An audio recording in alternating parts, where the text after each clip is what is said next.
This is my first attempt at a YouTube video. This is the new clamp that comes with the new caliper. And I've seen others, and myself included, struggle with getting this on. But I think this is an easier way. So, just get underneath the edge of the new caliper back here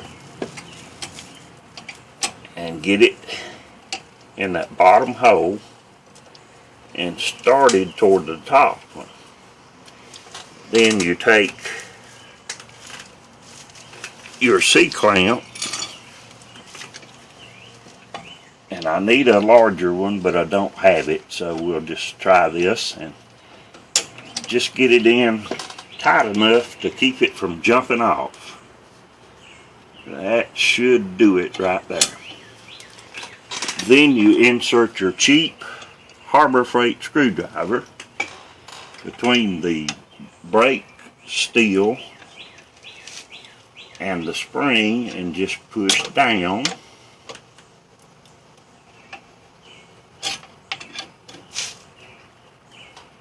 And a little help maybe from a hammer would work. Let's see.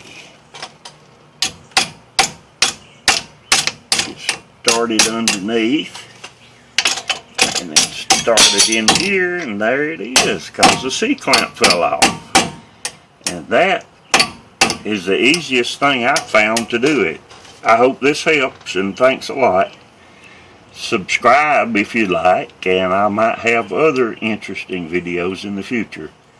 Thanks a lot. Bye-bye.